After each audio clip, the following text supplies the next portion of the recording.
Hi hello. അപ്പോൾ എല്ലാവർക്കും പുതിയൊരു വീഡിയോയിലേക്ക് സ്വാഗതം കേട്ടോ.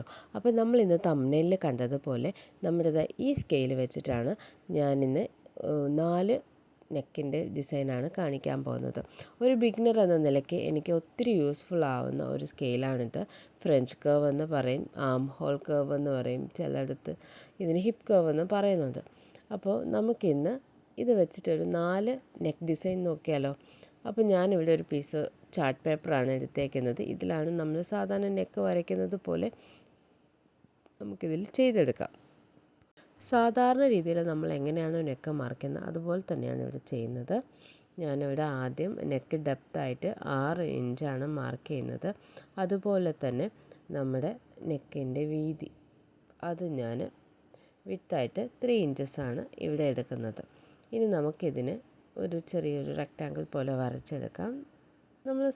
നമ്മൾ എപ്പോഴും നെക്ക് വരയ്ക്കുമ്പോൾ എങ്ങനെയാണ് ചെയ്യുന്നത് അതുപോലെ. പിന്നെ എവിടെ പോയാലും എന്തെങ്കിലുമൊക്കെ അബദ്ധം കാണിച്ച് വെക്കും എന്നത് ഇവിടെയും ചെയ്തിട്ടുണ്ട്. മാർക്ക് ചെയ്ത് 6 ഇഞ്ചിൻ്റെ അവിടെയല്ല ഞാൻ വരച്ചേക്കുന്നത്, പിന്നെ രണ്ടാമത് മാറ്റി വരയ്ക്കേണ്ടി വന്നു. അപ്പോൾ ഇങ്ങനെ നമ്മൾ വരച്ചെടുത്തിട്ടുണ്ട്. ഇനി നമുക്ക് ഒരു സ്ലാൻഡിങ് ലൈന് വരച്ചെടുക്കണം. ഇതുപോലൊരു സ്ലാൻഡിങ് ലൈൻ വരയ്ക്കണം. അതിന് മുമ്പായിട്ട് നമുക്ക് ഒന്ന് മാർക്ക് ചെയ്യാം. അപ്പോൾ ഒരു 3 ഇഞ്ച് ഞാനിങ്ങോട്ടേക്ക് മാർക്ക് ചെയ്യുന്നുണ്ട്. അത് മാർക്ക് ചെയ്തിട്ട് അതിൻ്റെ അവിടെ നിന്നാണ് നമ്മളൊരു സ്ലാൻഡിങ് ലൈന് വരയ്ക്കുന്നത്. അപ്പോൾ സ്ലാൻഡിങ് ലൈന് വരച്ചതിന് ശേഷമാണ് നമുക്ക് പിന്നെ നമ്മുടെ ഫ്രഞ്ച് കർവ് യൂസ് ചെയ്തിട്ട് അവിടെ നമുക്ക് വരയ്ക്കാനുള്ളത്. അപ്പോൾ ഇങ്ങനെ ഒരെണ്ണം ഞാൻ വരച്ചെടുത്തിട്ടുണ്ട്. ഒരു സ്ലാൻഡിങ് ലൈൻ നമ്മൾക്ക് വരച്ചെടുത്തിട്ടുണ്ട്. ഇനി നമ്മുടെ ഫ്രഞ്ച് കർവ് വെച്ച് ഇതുപോലെ നമുക്കൊന്ന് മാർക്ക് ചെയ്തെടുക്കാം. ഇനി നേരെ നമുക്ക് നമ്മുടെ ഫ്രഞ്ച് കർവിന് തിരിച്ച് വെച്ചിട്ട് ഒരു മാർക്കിംഗ് ഇങ്ങനെ ആ 2 പോയിൻറ്റ്സും കൂടി നമുക്ക് ജോയിൻ ചെയ്തെടുക്കാം. വളരെ സിമ്പിളാണ്. ഒരു ബിഗിനർ എന്ന നിലയ്ക്ക് എനിക്ക് ഒത്തിരി ഹെൽപ്ഫുള്ളായിട്ടുള്ള ഒരു സ്കെയിലാണ് ഇത്.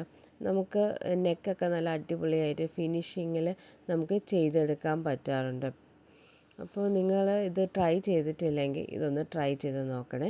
ഇനി നമുക്കിതിനെ കട്ട് ചെയ്തെടുക്കാം. നമ്മൾ ഈ വരച്ച് വെച്ചേക്കുന്ന ആ മാർക്കിങ്ങിലൂടെ നമുക്ക് ഇതിനെ ഒന്ന് നല്ല കറക്റ്റായിട്ട് കട്ട് ചെയ്ത് എടുക്കാം. 1-2 പ്രാവശ്യം നമ്മൾ ഈ ഫ്രഞ്ച് കർവ് യൂസ് ചെയ്യുമ്പോൾ തന്നെ നമുക്കത് എങ്ങനെയൊക്കെയാണ് എങ്ങനെ ചരിച്ച് വെച്ച് കഴിഞ്ഞാൽ നമുക്ക് ഏത് ആംഗിളിൽ വരച്ചെടുക്കാം എന്നൊക്കെ നമുക്ക് മനസ്സിലാവുന്നത്. നമ്മൾ ചെയ്ത് നോക്കുമ്പോഴാണല്ലോ എല്ലാം നമുക്ക് പ്രാക്ടീസ് ആവുന്നത്. കണ്ടോ, നല്ല പെർഫെക്റ്റ് ആയിട്ടുള്ളൊരു നല്ലൊരു നെക്ക് നമുക്ക് കിട്ടിയിട്ടുണ്ട്. ലൈനിങ് ഒക്കെ വെച്ച് തയ്ക്കുമ്പോൾ ഇത് നല്ല അടിപൊളിയായിട്ട് നമുക്ക് സ്റ്റിച്ച് ചെയ്തെടുക്കാനും പറ്റും. അപ്പോൾ ഫസ്റ്റ് നമ്മുടെ നെക്ക് ഇതാണ്. ഇനി നമുക്ക് രണ്ടാമത്തെ നെക്ക് നോക്കാം. നേരത്തെ പോലെ തന്നെ നമുക്ക് മാർക്കിംഗ് ഒക്കെ ചെയ്യാം. വിഡ്ത്ത് ഞാൻ 3ഉം താഴേക്ക് ലെങ്ത്തായിട്ട് ഞാൻ 6 ഇഞ്ച് തന്നെയാണ് ഇവിടെ എടുക്കുന്നത്. ഇനി നമുക്കത് സ്ക്വയർ ഇത് വരച്ചെടുക്കാം. ഇനി അടുത്ത് നമുക്ക് താഴേന്ന് മേളിലേക്ക് ഒരു 2 ഇഞ്ച് മാർക്ക് ചെയ്ത് കൊടുക്കാം. 2 ഇഞ്ച് മാർക്ക് ചെയ്തിട്ട് നമുക്ക് അവിടെ ഒരു സ്ലാൻഡിങ് ലൈൻ ഇതുപോലെ വരച്ചെടുക്കാം. വരച്ചെടുത്തതിന് ശേഷം നമുക്ക് നമ്മുടെ ഫ്രഞ്ച് കർവ് യൂസ് ചെയ്തിട്ട് 2 ചെറിയ കേർവ്സ് നമ്മൾ മുകളിലോട്ട് 2 ചെറിയ കേർവ്സ് ഇങ്ങനെ നമുക്ക് വരച്ചെടുക്കാം. ഇത് ആദ്യത്തെ കർവ്, പിന്നെ അത് കഴിഞ്ഞ് അതിൻ്റെ തൊട്ട് മേളിലായിട്ട് അടുത്ത കർവ്. ഇങ്ങനെ 2 നമുക്ക് വരച്ചെടുക്കാവുന്നതാണ്. എന്നിട്ട് നമുക്ക് ഇതിനെ ഒന്ന് കട്ട് ചെയ്തെടുക്കാം. അപ്പോൾ നമുക്ക് കാണാം നമ്മുടെ അടുത്ത രണ്ടാമത്തെ ഡിസൈൻ എങ്ങനെയാണ് നമുക്ക് നെക്കിൻ്റെ പാറ്റേൺ നമുക്ക് എങ്ങനെ കിട്ടിയെന്ന് നോക്കാം. അപ്പോൾ വളരെ സിമ്പിളാണ്. ഞാൻ വീണ്ടും പറയുന്നു, നിങ്ങൾ ട്രൈ ചെയ്ത് നോക്കണം. ആദ്യത്തെ പ്രാവശ്യം തന്നെ ട്രൈ ചെയ്യുമ്പോൾ നമുക്ക് നല്ല അടിപൊളിയായിട്ട് കിട്ടുന്നതാണ്. അതുപോലെ തന്നെ നമുക്ക് നമ്മുടെ ഇഷ്ടത്തിനനുസരിച്ച് പുതിയ പുതിയ നെക്കിൻ്റെ പാറ്റേൺസ് നമുക്ക് കണ്ടുപിടിക്കാനും പറ്റുന്നതാണ്. അപ്പോൾ രണ്ടാമത്തത് ഇങ്ങനെയാണ് നമുക്ക് കിട്ടുന്നത്. വളരെ സിമ്പിളല്ലേ? അതുപോലെ ഈസി ആയിട്ട് നമുക്ക് പെട്ടെന്ന് ചെയ്തും എടുക്കാൻ പറ്റുന്ന ടൈപ്പ് കാര്യങ്ങളാണ്. ഇനി മൂന്നാമത്തെ ഡിസൈൻ എന്ന് പറയുന്നത് നമ്മൾ നേരത്തെ പോലെ എല്ലാം പക്ക നേരത്തെ പോലെ തന്നെയാണ്. എന്നിട്ട് മേളിലത്തേക്ക് ഞാൻ ഇങ്ങനെ ഒരു 2 ഇഞ്ച് മാർക്ക് ചെയ്യുകയാണ് കേട്ടോ. ഇനി നമുക്ക് ഫ്രഞ്ച് കർവ് വെച്ചിട്ട് നമുക്ക് മാർക്ക് ചെയ്യാവുന്നതാണ്. നമ്മൾ നെക്കിൻ്റെ ആ 2 ഇഞ്ച് മാർക്ക് ചെയ്തതിൻ്റെ അവിടെയാണ് നമ്മളിനി മാർക്ക് ചെയ്യാൻ പോകുന്നത്. കറക്റ്റ് അളവിൽ നമ്മൾ നോക്കിയിട്ട് നമ്മുടെ നെക്ക് എങ്ങനെയാണോ വേണ്ടത് അതുപോലെ നോക്കിയിട്ട് നമ്മൾ കറക്റ്റ് അഡ്ജസ്റ്റ് ചെയ്തിട്ട് നമുക്ക് മാർക്ക് ചെയ്യാം. എന്നിട്ട് നമ്മൾ ആ മാർക്ക് ചെയ്തതിൻ്റെ അവിടെയായിട്ട് ഞാനൊരു 1 ഇഞ്ച് വിട്ടിട്ട് ഇതിങ്ങനൊരു ചെറിയ സ്പേസ് വിട്ടിട്ടുണ്ട്. എന്നിട്ട് ആ പോയിൻറ്റും നമ്മുടെ ഈ താഴത്തെ പോയിൻറ്റും കൂടി നമുക്ക് ജോയിൻ ചെയ്യാം. കുറച്ച് വൈഡ് നെക്കൊക്കെ ഇഷ്ടപ്പെടുന്നവർക്ക് ഈ ഡിസൈൻ ശരിയാവും. എന്നിട്ട് നമ്മൾ ഇതിനെ കട്ട് ചെയ്തെടുക്കാം. നമുക്ക് ആ 1 ഇഞ്ച് വിട്ട് ആ പോയിൻറ്റിൻ്റെ അവിടെ വേണമെങ്കിൽ നമുക്കൊരു കെട്ടൊക്കെ വെച്ച് കൊടുക്കാം കേട്ടോ. അപ്പോൾ നമ്മുടെ കുർത്തിക്കാണെങ്കിലോ അല്ലെങ്കിൽ ബ്ലൗസിൽ ബാക്കിലേക്ക് വേണമെങ്കിൽ നമുക്കിത് കുറച്ചുകൂടി ഇറക്കി വെക്കാം. നമ്മുടെ ഇഷ്ടത്തിനനുസരിച്ച് നമുക്ക് ചെയ്തെടുക്കാവുന്നതാണ്. ഫ്രണ്ടിൽ ഇതുപോലെ ഇവിടെ ഒരു കെട്ടൊക്കെ വെച്ച് കൊടുത്താൽ നല്ല രസമായിരിക്കും കാണാനായിട്ട്. അപ്പം നമുക്കിതിൻ്റെ ഫൈനൽ ലുക്ക് കണ്ടാലോ. ഇത് കട്ട് ചെയ്ത് കഴിഞ്ഞിട്ട് നമുക്ക് ഓപ്പൺ ചെയ്യുമ്പോൾ അതിൻ്റെ കറക്റ്റ് അടിപൊളിയായിട്ടുള്ളൊരു നെക്കാണ് നമുക്ക് കിട്ടുന്നത്. കണ്ടോ, നല്ല ഷേപ്പിന് നമുക്ക് കിട്ടിയിട്ടുണ്ട്. ഇവിടെയാണ് ഞാൻ പറഞ്ഞത് നമുക്കൊരു കെട്ട് വെച്ച് കൊടുക്കാമെന്ന്.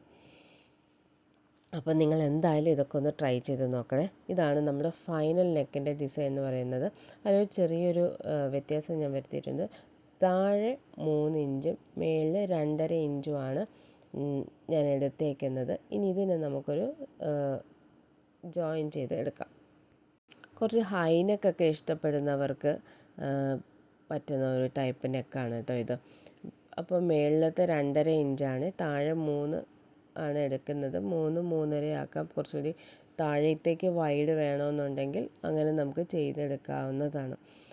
എനിക്ക് കുറച്ചും കൂടി ഫേവറേറ്റ് ആയിട്ടുള്ള നെക്ക് ഇതാണ്. എനിക്ക് ഹൈ നെക്ക് ഇഷ്ടമുള്ളത് കൊണ്ടാണ് ഞാൻ പറയുന്നത്.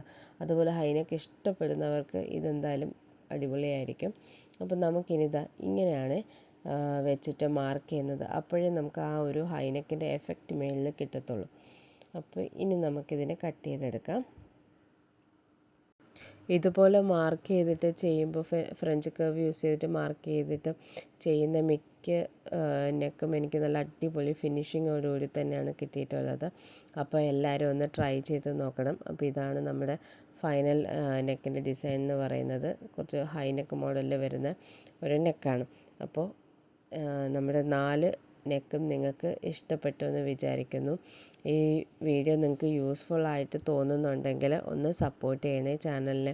ഇനിയും ഇതുപോലത്തെ നെക്കിൻ്റെ പാറ്റേൺസൊക്കെ വേണമെങ്കിൽ ജസ്റ്റ് ഒന്ന് കമൻറ്റൊക്കെ ചെയ്താൽ ഇനി അടുത്ത വീഡിയോസിൽ അത് ഉൾപ്പെടുത്താവുന്നതാണ്.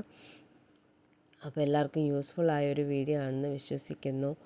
അടുത്തൊരു വീഡിയോ ആയിട്ട് പെട്ടെന്ന് തന്നെ വരുന്നതാണ്. അപ്പോൾ എല്ലാവർക്കും ബൈ.